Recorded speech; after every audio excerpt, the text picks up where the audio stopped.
pantas lebih. Kita akan melihat hal tersebut lagi atau tidak. Atau jangan-jangan Marksman versus Marksman yang akan kita saksikan. Karena Cloud dua-duanya suka loh. Cloudera, Skylar juga. Dua-duanya sekarang udah mengetahui bahwa Cloud tidak menggunakan mana lagi. Dan setelan pakai emblem apa yang paling cocok, assassin. Bram? Nah ini, perdebatannya masih belum selesai. Ini nih, kita pancing lagi nih ini. Debat lagi nih. Beberapa orang masih suka basic common. Karena Basic ada common. hybrid dragonnya walaupun gak ada mana. Oke. Kemarin ada yang Cadera sendiri deh. Cadera sendiri dia bawanya assassin. Assassin. Super Marco di MPL Philippines bawanya emblem Marksman. Jadi ada 3 nih perdebatannya. Ada juga yang ngebawain emblem tank. 4. Iya, karena dia nyari sustainability-nya. Oke. Jadi wow. itemnya tetap damage. Tapi setidaknya semua kesimpulan ini bisa sama. Mau emblem apapun, yang penting build-nya sekarang. Karena build-nya udah nge-skip Corrosion Sight dulu. Mereka langsung di Hunter Sword, Golden Staff. Tujuannya apa? Biar nanti di menit yang ke-7 mereka bisa team fight. Menit 9 mereka bikin item Respect, Wind of Nature atau Rose Gold Meteor. Matt kemarin nunjukin hal tersebut. Dia langsung bikin item-item Respect, contohnya kayak Wind of Nature. Menit 9, menit 10 dia udah bisa team fight. Jadi nggak perlu nunggu late game lagi untuk Cloud. Nah, Kayak udah digeser, dipercepat gitu loh. Berbesar bentuknya untuk arah team fight. Tapi sekarang chip terlepas begitu saja. Wih, ngomongin Cloud, chipnya yang kelepas ternyata. Oke. Iya, itu dia makanya. Lagi dan lagi untuk kick mereka melepas chip. Setelah sebelumnya mereka lepas untuk alter ego. Oke. Tapi kali ini RRQ belum tertarik dengan hero tersebut. Nah, masalahnya nggak cuma Poviusnya yang kuat menurutku di sini, Iya. tapi masalah utamanya Matildanya emang masih open dan mungkin RRQ yang pengen ngebawain Matilda tersebut. Oke. Tapi di sisi lain kita tahu Chip mengalami adjustment yang luar biasa. Iya. Betul. Sekarang kita tahu sendiri portalnya udah ada efek immobilize, bukan Yes. slow effect lagi. Walaupun Y-walk-nya 1 menit, tapi nggak masalah. Kayaknya tetap aja sih. Efek immobilize ini loh yang nanti akan membuat shortcut-nya makin powerful dari Baloyski. Iya sih, dan sekarang dikombinasikan dengan sosok Julian bermain dengan sangat early. Sepertinya Prof ngelihat 2 hero ini. Tapi karena udah nge-ban Harit ya, otomatis mereka ambil Julian dengan tujuan mereka emang nge-skip aja untuk Lunox Gold Lane. Karena kalau misalkan udah bawa Julian, bawa Lunox Gold Lane juga, physical damage-nya di mana? Ya, seluruhnya bakal magical damage nantinya itu bakal mempermudah untuk RRQ membangun pertahanan mereka. Dan sekarang dengan Povius yang sudah diamankan, ada 2 slot yang tersisa. Apakah akan ada Matilda yang dimunculkan kali ini atau justru mereka pengen coba memperebutkan ya tadi gold lane-nya Cloud? Cloud. Ini bakal jadi opsi yang bagus sih. Tapi Yif, itu dia yang sempat kita perbincangkan. Dan Matilda, yang udah sempat aku mention juga bahwa combo Povius Matilda ini sangat-sangat kuat sekali. Bahkan kalau kita ngomongin win rate ya, ini Geekpom kayaknya masih 100% deh untuk Matilda dan juga Poviusnya. Yep. Tapi ini apabila mereka dalam metode menyerang. Matilda baik banget juga untuk bisa memberikan bantuan terhadap dari Poveus. Nah, apabila mereka yang lagi diserang dan mungkin posisinya satu-satu dan terpisah, Prof. masalah tinggal di rotasi sih. Itu dia Karena rotasinya lagi. Povius ini harus banget dapetin level yang keempat. Kalau Ya. dia nggak dapetin level 4 di 2 menit awal atau di turtle 1, otomatis Poviusnya nggak bakal bisa fungsi di sini. Iya. Dan dia bakal di skip aja kalau begitu untuk teamfight selanjutnya. Dan sepertinya vice versa juga ya, ketika kita ngomongin Chip dalam kondisi defensif gak akan se-powerful itu. Berbeda ketika memang mereka dapetin early game-nya. Dan sekarang Moskov. dengan tambahan Moskov nih yang Ini dibawa jatuhnya dari buat gold lane. alternatif teamfight 5. Oke. Karena kalau misalkan nanti Spear of Destruction yang nggak kena, masih ada shortcut. Oke. Alternatifnya, jadi udah pasti bakal teamfight 5 buat teman-teman dari Geek Farm. Mereka bakal strong banget untuk teamfight ke-5-nya. Ya, mobilitasnya bakal tinggi banget. Jadi ada yang tadi kesempatan 1 kali, sekarang ditambah ya, Prof. Bisa jadi 2 kali. Bisa jadi 2 kali. Bisa jadi 2 kali untuk Moskov. Karena kan kalau Moskov masih 50-50 ya. 50-50 kan, Belum Spear of tentu Destruction ya kena ya. Iya, tapi kalau Chip udah pasti itu. Selalu ada kata kalau ya. Kalah. Selalu ada kata Kalau kalau. kena. Kalau kena, dia bisa datang. Kalau nggak kena, aduh. Ini Aduh. juga ada Nathan nih. Ternyata yang bakal langsung ditutup lagi. Magical damage di area gold lane yang sepertinya ingin dihindari. Nggak cuma magicalnya sih, tapi emang hero-heronya Skylar kayaknya bakal ditarget. Back sana. Ini mungkin next juga bisa menuju ke hero mid lane yang tersisa. Mungkin seperti Aurora juga, karena kita tahu sendiri lah area of effect dari Geek Farm. Karena mereka bakal melakukan teamfight berlima, akan mempermudah juga bagaimana power mereka ketika mereka ingin melakukan teamfight besar. Tapi aku ngomong-ngomong soal hero mid lane, Yap. Zushin gak di-ban dan gak muncul juga. Ya. Ketika Zushin menurutku sekarang lagi oke banget nih. Untuk nge-clear dia nggak usah pakai mana untuk Ya. minion. Mananya jadi hemat banget ya. Mananya hemat banget. Tapi kehadiran dari tim fight itu loh, Prof. Nah, Ya, mungkin itu. menjadi perdebatan kan. Mungkin lagi-lagi sih, sekarang udah ada solusinya karena udah ada Julian. Jadi magic damage-nya emang udah ada 2 nih. Ya. Tinggal maksimalin di Moskov dan 1 XP laner yang nanti bakal dibawain sama Veldora. Cuma masalahnya, kalau ini di-ban untuk Zushin-nya, ya berarti sisanya mungkin ada di Aurora, Zask yang bisa dibawakan sama Aboy.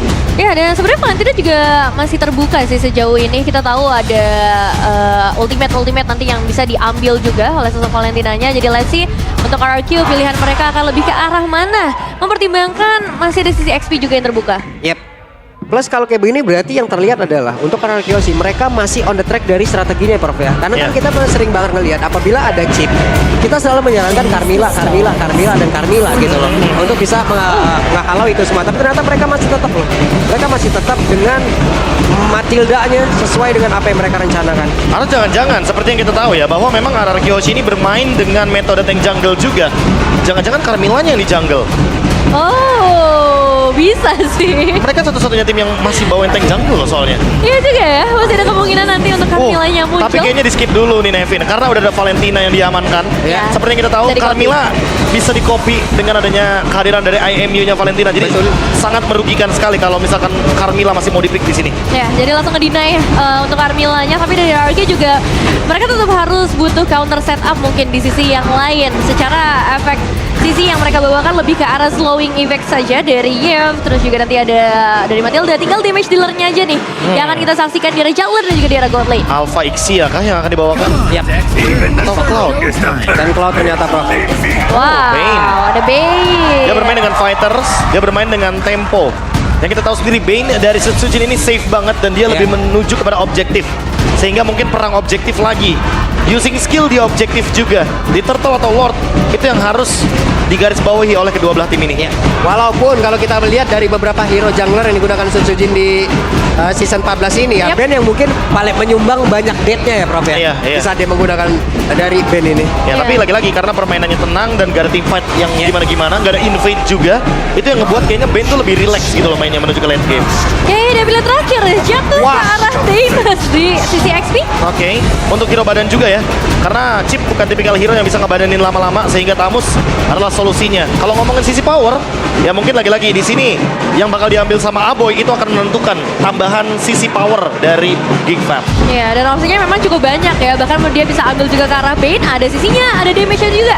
Yang nanti bisa disumbangkan oleh sosok Aboy dan lengkap sudah. Untuk line up dari kedua belah tim, power-nya cukup berbeda. Julian yang harus bermain di arah early game dan didukung juga dengan adanya Valentina maupun Chip. Wah ini penuh banget MPL Arena ya. Ya ampun match pertama kita udah heboh buat ini ya. Luar biasa loh.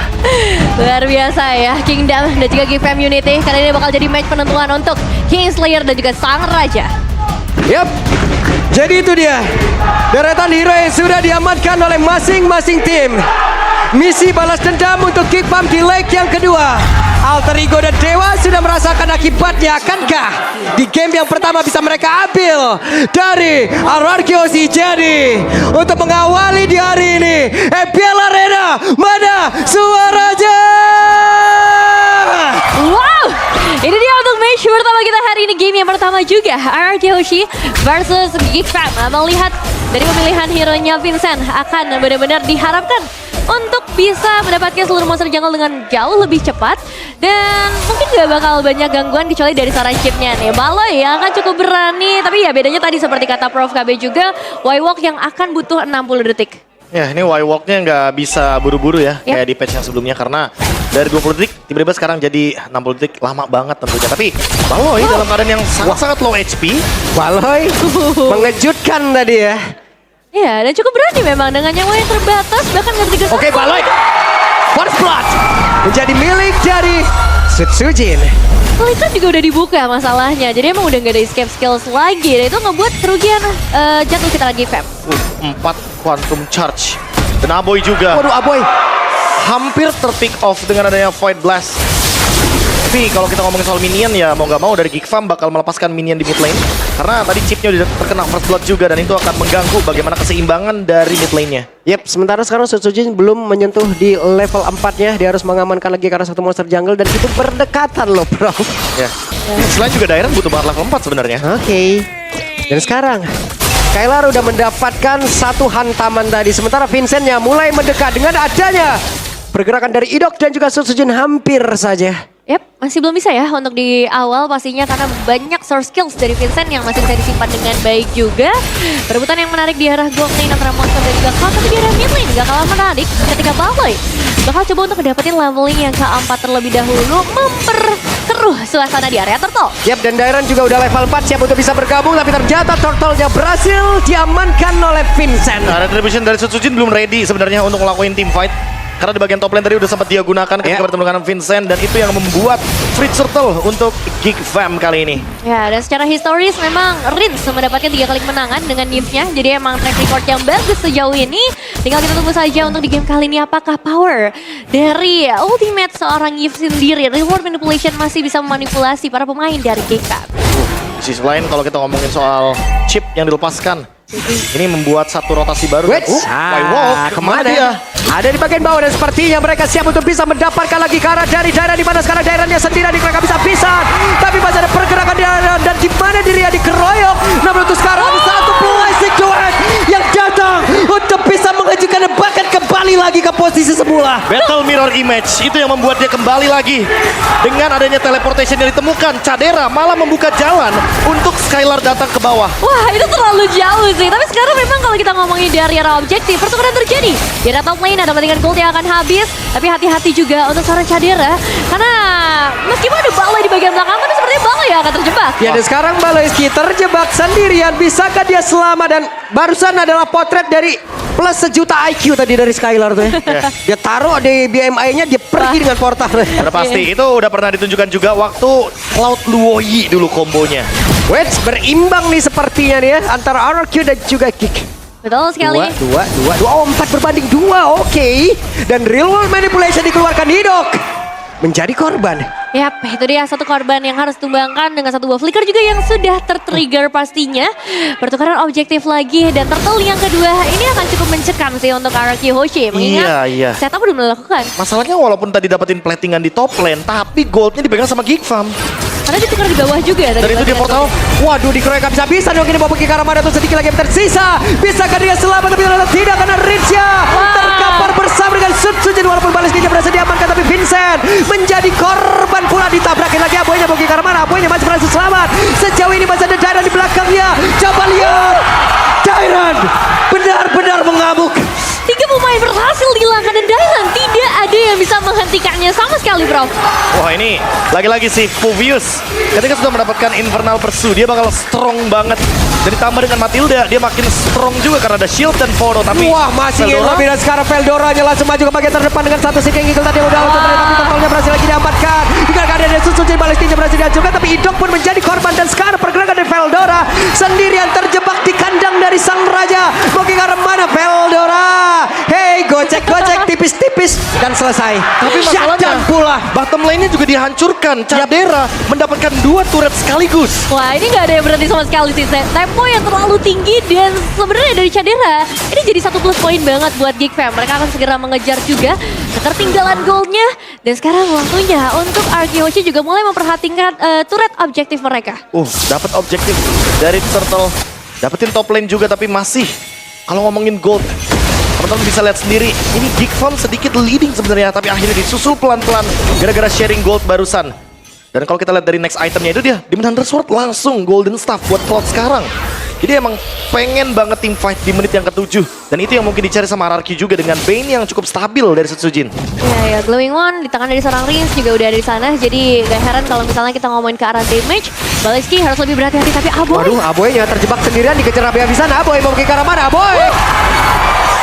4 lawan 1 bakal jadi hal yang sulit untuk bisa dilepaskan oleh seorang Aboy sendiri. Dan sekarang yang jadi masalah adalah outer threat mid lane. Yap, dan ini dia real world manipulation langsung dikeluarkan. Bahkan ada pergerakan tadi di mana Baloyski-nya masuk dari belakang dan juga Destruction tadi udah langsung dikeluarkan pula. Tapi coba lihat Skylar, sakit banget Skylar. Masih berhasil selamat Skylar. Dan lagi-lagi battle Mirroring Image yang menyelamatkan diri seorang Skylar. Responsif banget, nice reflex dari seorang Skylar. Dan sekarang mereka masih memberikan pressure, Baleski. Oke, Baloy. Selamat. Pas banget tadi dia makan keripiknya ya.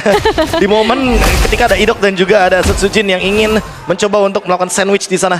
Tapi untuk sekarang udah mulai tenang sedikit karena Turtle yang selanjutnya mungkin akan menjadi tempat team fight 5 lawan 5 semenjak Baleski juga belum mengeluarkan portalnya. Dan ini dia akan ada pertempuran tapi Idok, hampir saja Idok satu yang terakhir tapi Idok berhasil tadi memancing beberapa source skill yang udah dikeluarkan ke arah tubuhnya dan sekarang pergerakan dari Dairan yang langsung yang mengganggu ke arah dari Cadera. Coba lihat Dairannya, tapi ternyata Turtle-nya berhasil diamankan lagi-lagi. Ada pertempuran kembali terjadi dengan satu Blazing Duet udah langsung dikeluarkan pula oleh Skyler. Tapi sekarang Blazing Duet-nya tercancel tapi Cadera dan juga Dairan belum selesai. Ini mau sampai kapan ini berdua?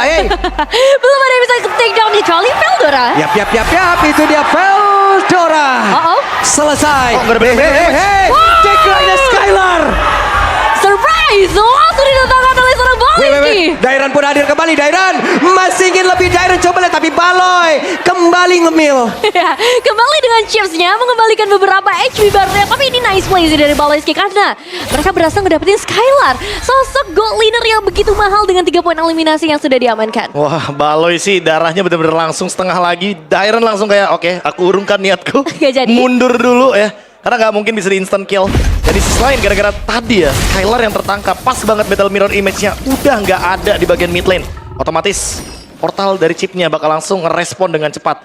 Tapi untuk di team fight selanjutnya di area Lord, hati-hati sama Sutsujin. Dia udah mendapatkan level 12. Sementara Vincent walaupun mendapatkan 2-1 secara turtle. Tapi dia nggak terlalu banyak nih makan farming di area side lane. Betul-betul, dan secara damage juga tadi udah mulai terlihat ya bagaimana damage dari Skylar emang terasa lebih tajam karena poin eliminasi yang juga cukup jauh berbeda. Dan sekarang dari GiGFam pun akan coba untuk memperdalam lagi area yang bisa mereka jajah, termasuk kita lihat di area top lane, dan Skylar sudah mencapai target lagi sepertinya. Yap, hey, Aboy dikejar tapi ada Veldora tadi yang pasang badan keluar dari rumput. Ngapain lo? Gitu. Ngapain lo? Terlalu ganteng. Udah ada satu real war manipulation dan selesai. Pergerakan dari Aboy. Tidak diduga sepertinya, tidak ada flicker juga untuk Aboy melarikan diri. Dan ya, satu ultimate yang gak sia-sia lagi pada akhirnya dari seorang Reigns. Next, kita bakal melihat objektif selanjutnya zone out seperti apa yang bisa dilakukan. Karena kita tahu nih, power dari Povius seperti apa, Prof. Ya, tapi lagi-lagi di sini using dari Matildanya nggak bareng sama Povius, dia bareng sama Cloud. Jadi mungkin kita akan lebih ngeliat ya, gerakan Skylarnya bakal dibantu sama Idok. Kecuali dia, Wah. Langsung dipanggil, langsung dikeroyok begitu. Bisakah dia bertahan? Dairon langsung dipanggil begitu saja. Tapi sejauh ini dirinya pun masih bertahan. Tapi tidak untuk waktu yang lama. Kenapa? Karena Dairon pun langsung panggil. Tapi setidaknya Lord di tempat yang berbeda. Langsung saja diamankan. Sekarang pertempuran kembali terjadi dari Lord. Apa yang pun menjadi korban. Tapi Cadera tersisa sendiri. Dan ada Cadera. Selesai. Wipe out. Wipe out di menit yang ke-9 berhasil diamankan oleh RRQ Hoshi. Bahkan bukan cuma player, mereka juga berhasil mendapatkan Lordnya. Satu buah shortcut yang menjadi bumerang bagi GiGFam. ya lagi-lagi karena ada Matilda, Flask of the Oasis memperlama juga nih nyawa dari Povius. Yang tentunya dengan adanya Vengeance juga, damage reduction dia berikan. Tentu GiGFam juga makin kesulitan untuk bisa melakukan eliminasi. Tapi untungnya Lord didapatkan oleh Sutsujin. Diam, senyap, dan on point secara objektifnya. Betul. Iya, singkat, jelas, rata pokoknya. Singkat jelas bukan padat lagi ya. Iya, bukan pada rata udah. Karena Wipe Out bisa langsung diamankan, ini bakal nge-swing lagi dari arah goldnya. RRQ Hoshi akan semakin kaya dan semakin mudah mereka untuk mendapatkan base turret mungkin dengan Lord yang masih 3000 berjalan di gold. bagian bawah. 3000 gold ya, ini ngebuat sebuah gap baru nih dari GiGFam yang dimana mereka harus mengejar ketertinggalan. Tapi di sisi lain juga Cadera masih belum cukup karena dia belum punya Win of Nature. Di sisi lain dia baru selesai dengan Demon Hunter Sword Blazing Duet. Oke, mencoba dengan satu blazing duetnya, tapi Baloy membalaskan keadaan di bagian belakang. Coba lihat Veldora aja hadir untuk bisa memberikan bantuan, tapi ternyata sekarang Skylar dia berhasil langsung diamankan begitu saja. Veldora menjadi orang terdepan. Apakah dirinya bisa bertahan? Namun di depan yang lain, tapi Cadera menjadi korban pula. Dan sekarang Vincent hilang. Aboy menjadi pemain terakhir kali ini. Masih ada satu minion yang harusnya masih bisa ditahan dengan cleaning cepat. Tapi Aboy, Wipe Out. bisakah? Tidak bisa. Lengah dikit, rata untuk kedua kalinya. Yes, dan 3 detik sampai Baloy